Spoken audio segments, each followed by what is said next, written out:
Hello again, it's Joey John Maguire.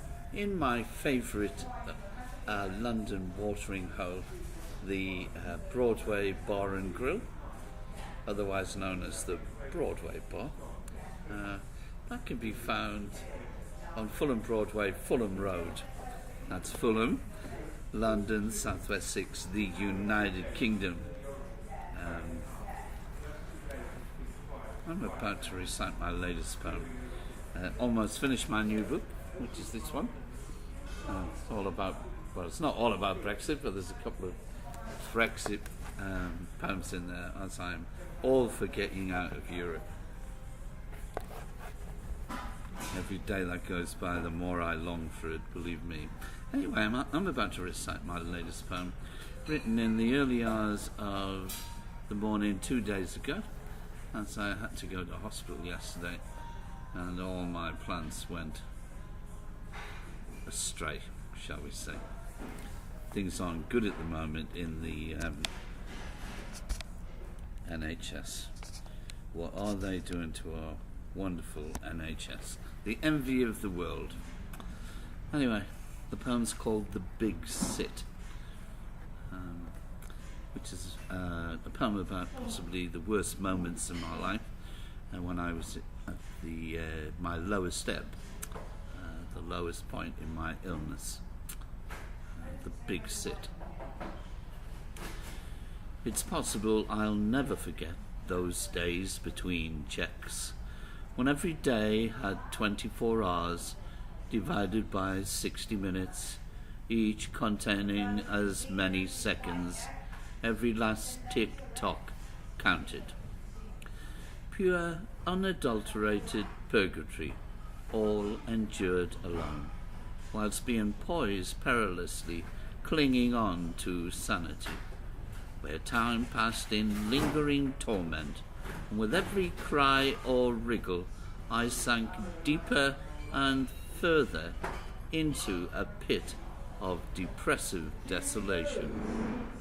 Naturally, every hell has its moments of respite, payday always coming to the rescue eventually. Not wads of money, just enough to survive another sit, enough, if I did without, to get completely inebriated, wipe out the pain, if only for a few hours. Not enough to restore my dignity, improve my diet, or provide any long-term hope to suggest a brighter future. Just enough to keep me alive, to ease their conscience. You know what they say, out of sight, then out of mind. I once spent 40 days isolated and on my own, a hair's breadth away from Harry Carey. But no one knew, and worse still, no one cared. Without a phone, no mail delivered, not even a tap on my door. Not that I would have dared to answer. No license, see? No money to buy one. Feral and banished from society. On my own. Real purgatory. Never ending, where I had plenty of time to get to know myself well, from the inside out. Let me tell you that it wasn't pretty, and I didn't like what I saw. Everything has to have a name, even me. I called it the Big Sit, where I'd waste my time away, longing for every tomorrow to become yesterday, come quickly and leave until it was payday. Regrettably, there was no one to witness my misery, no one to console me when all I could find to do was cry. My pillows weren't just stained with sweat, but also with the tears of emptiness, truth be known to all.